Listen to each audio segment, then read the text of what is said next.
सात भाइयों और एक बहन की अनोखी कहानी जिसे सुनकर लोगों के रोंगटे खड़े हो जाते हैं। हजारों वर्ष पूर्व झारखंड के दक्षिणी छोटा नागपुर की प्रसिद्ध सात भाइयों और एक बहन की कहानी पीढ़ी दर पीढ़ी हमारे पूर्वजों के द्वारा नई पीढ़ी को बताई जाती है। इस कड़ी में हमारे बुजुर्गों द्वारा यह कहानी मैं भी सुनता आ रहा हूँ, जिसके अवशेष आज भी छोटा नागपुर की धरती पर मौजूद है, जो झारखंड राज्य के रांची जिले में स्थित बुढ़मू प्रखंड के गिंजो ठाकुर गांव नामक गांव में बिंदु टोंगरी के नाम से काफी प्रसिद्ध है। सौभाग्यवश मेरा पैतृक घर वहां से 15 से 20 किलोमीटर की दूरी पर ही है।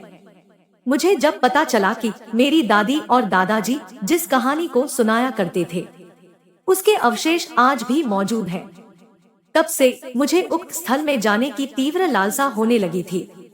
जब मैं उस स्थान पर गया तो एक बुजुर्ग जिनका नाम मुन्नीलाल था के द्वारा मुझे पूरे बिंदु टोंगरी का भ्रमण कराया गया और इस कहानी से संबंधित सारे अवशेषों को दिखलाया गया एवं इस कहानी की संपूर्ण जानकारी विस्तार से बतलाई गई। उन्होंने उस स्थान को भी दिखाया जहां सातों भाइयों ने अपने अपने तीर को धार प्रदान किया था और अपनी बहन पर तीर चलाया था।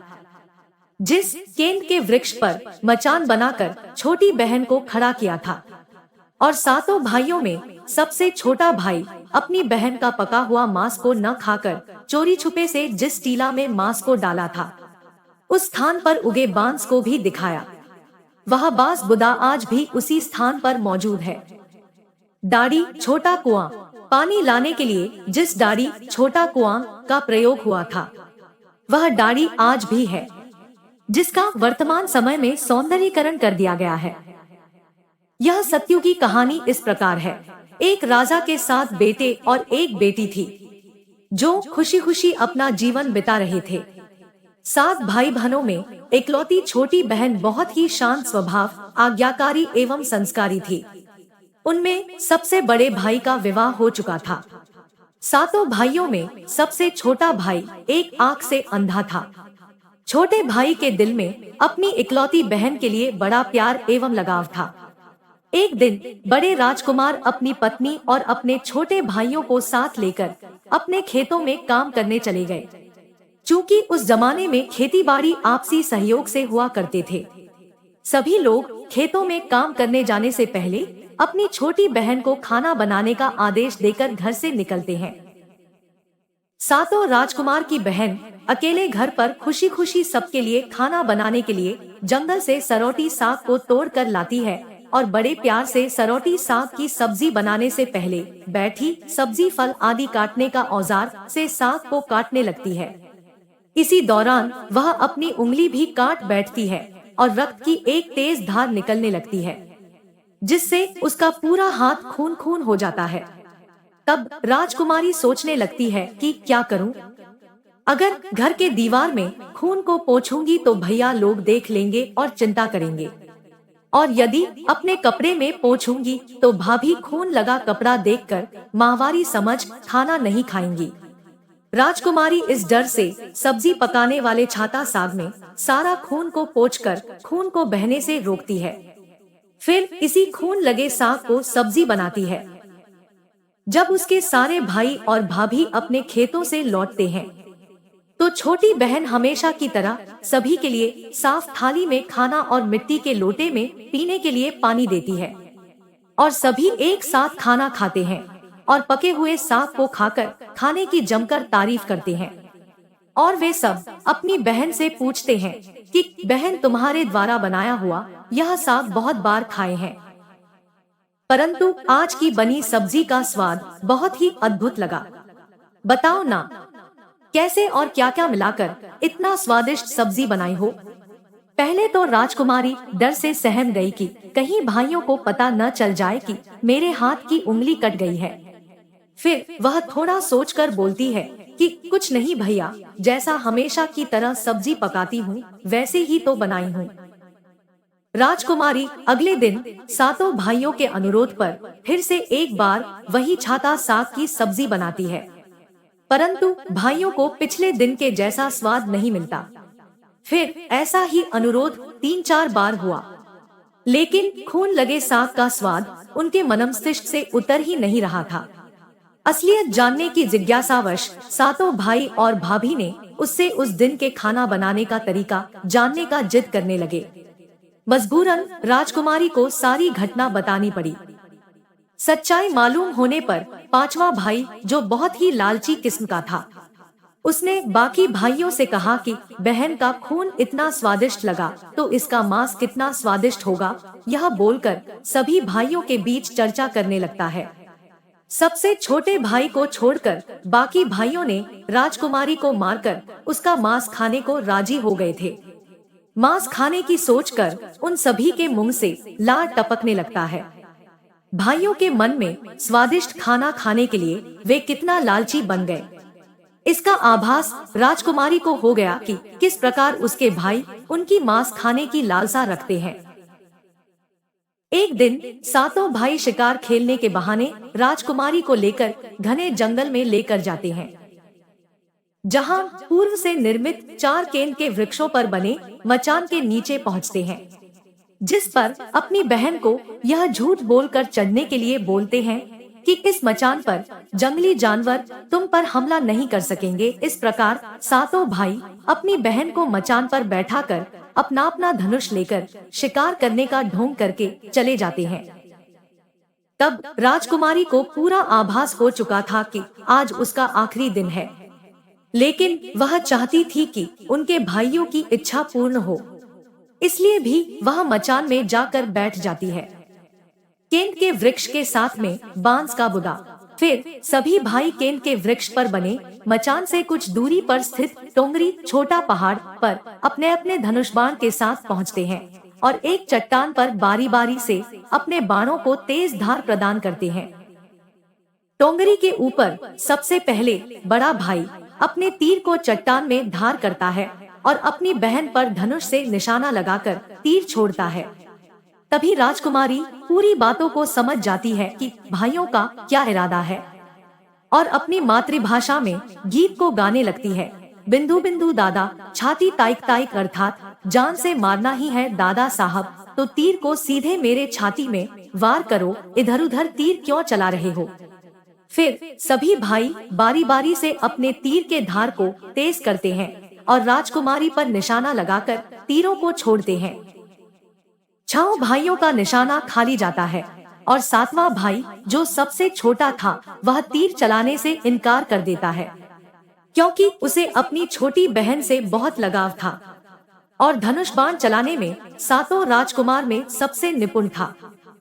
चट्टान में धार किए गए तीरों के निशान राजकुमारी जानती थी कि उनके सातों भाइयों में सबसे छोटा भाई दादा बाकियों की तरह लालची नहीं है।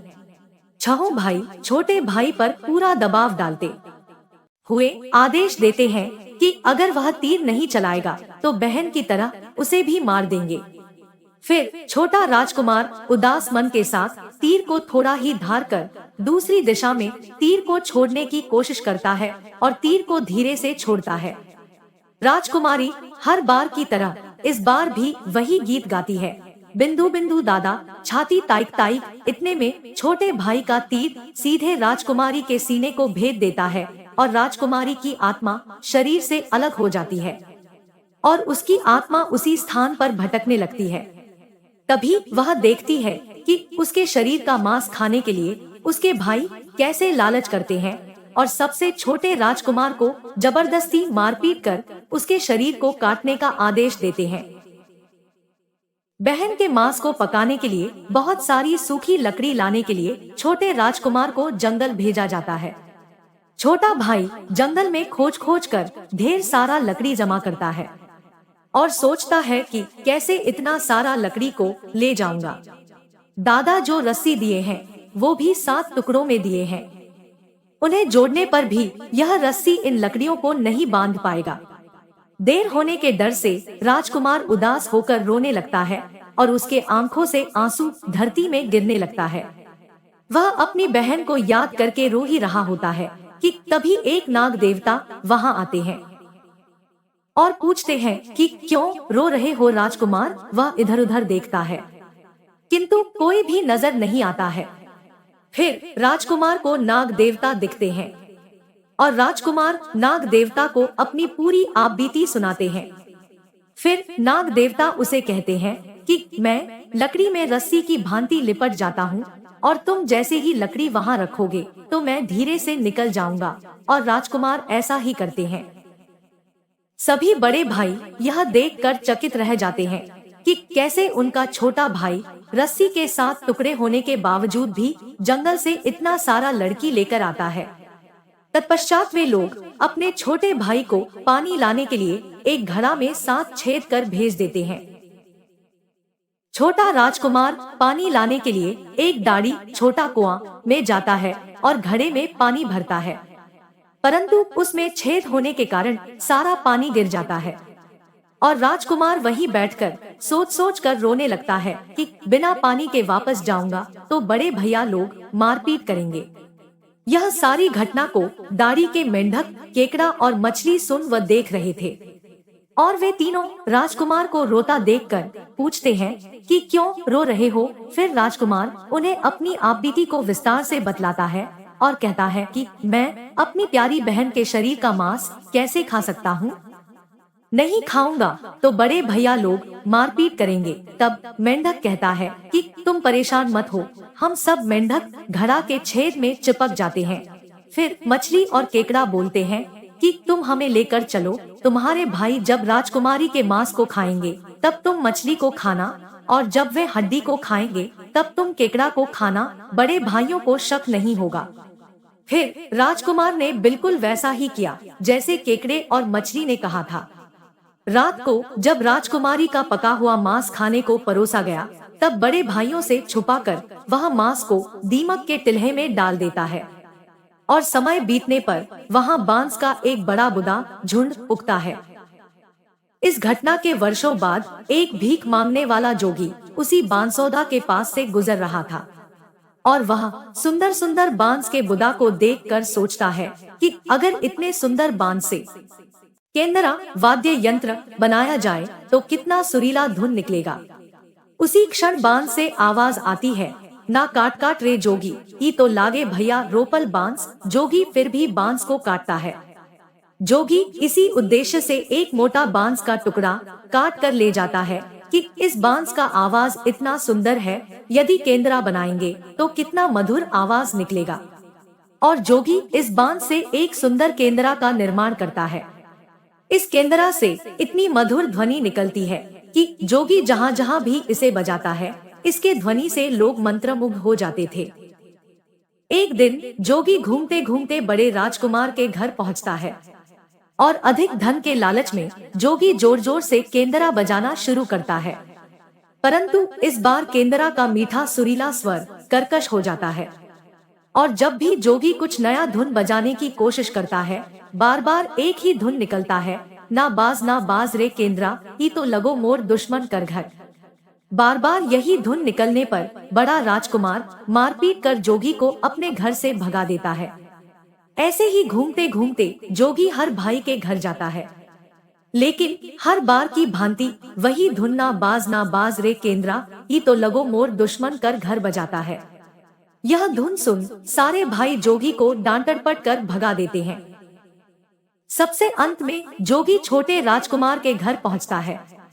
छोटे भाई के घर के आंगन में प्रवेश करते ही केंदरा खुद ही बजने लगता है, जोर जोर से बाज रे केंदरा, ही तो लगो मोर छोट भैया कर घर। बड़ा ही मधुर मीठे स्वर का धुन सुनकर छोटा राजकुमार चंद्रा कर मोहित हो जाता है और यह धुन सुनकर छोटे राजकुमार से रहा नहीं गया और जोगी से केंदरा की मोह मांगी सोने की मोहरें देकर उसे खरीद लेता है तथा जोगी को अच्छे से मेहमान नवाजी कर अच्छे से विदा कर दिया जाता है। धीरे धीरे समय बीतता है और छोटे राजकुमार अपने काम से कुछ दिनों के लिए बाहर जाते हैं। जब वह वापस लौटता है तो देखता है कि उसका कमरा बहुत सुंदर ढंग से सजा हुआ है और घर के सारे बर्तन अच्छे तरीके से रखे हुए हैं। तब छोटा राजकुमार सोचता है कि हमेशा मेरे कमरे की साफ सफाई घर के नौकर करते हैं, लेकिन कभी भी इतना सुंदर सजाया नहीं गया है। फिर राजकुमार अपने नौकरों से पूछताछ करते हैं कि मेरे कमरे को इतना सुंदर किसने सजाया है। नौकरों के मना करने पर राजकुमार सोचते हैं शायद कोई भाभी आई होगी और मेरे कमरे को सजा कर गई होगी। जब भी राजकुमार घर से बाहर काम के लिए जाते, यही घटना हर बार देखने को मिलती और लगातार होने के कारण राजकुमार के मन में जानने की जिज्ञासा उमड़ने लगी कि आखिर मेरे घर को इतने सुंदर ढंग से कौन सजावट करता है। वह अपने भाइयों तथा भाभियों से भी पूछता है और वे लोग भी सजावट करने की बात से साफ मना कर देते हैं। एक दिन राजकुमार सच्चाई पता लगाने के लिए किसी काम का बहाना कर बाहर जा रहे हैं बोलकर निकलते हैं और छुपकर पुनः वापस आकर अपने कमरे में रखे खजूर के गोल मोड़े हुआ चटाई के अंदर छुप जाते हैं। कुछ समय इंतजार के बाद राजकुमार देखते हैं कि एक खूबसूरत सी लड़की केंद्रा से निकलकर कमरे के अंदर आती है और सारे कमरे की साफ सफाई कर वापस उसी केंद्रा में समा जाती है। यह देख राजकुमार की आंखें खुली की खुली रह जाती है, क्योंकि उस लड़की की शक्ल राजकुमार की छोटी बहन के जैसी ही होती है।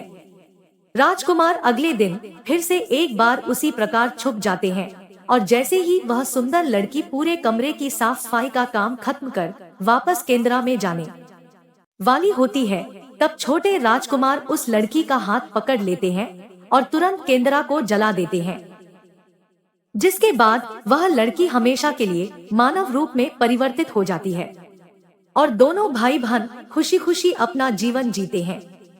आज भी हर गांव में आषाढ़ी पूजा के दिन बकरा कटता है और पूरे गांव के घरों में प्रसाद स्वरूप बकरा का मांस खाया जाता है और सतबैनी नामक पूजा स्थान पर वही सरौटी साग को चढ़ाया जाता है। लेखक परिचय: मनोज उराम रांची जिला के ओरमांझी प्रखंड के ग्राम बुंडू के निवासी हैं। वे रांची यूनिवर्सिटी से भूगोल में स्नातकोत्तर किए हैं और वर्तमान में आदिवासी संस्कृति एवं भाषा को बचाने के लिए निरंतर प्रयासरत है। दोस्तों, अगर आपको यह वीडियो पसंद आया तो लाइक करें और हमारे चैनल को सब्सक्राइब और शेयर करें। मैं आशा करता हूं कि आप खुश होंगे। जय श्री राम। आपका दिन शुभ रहे। मिलते हैं दूसरे वीडियो में।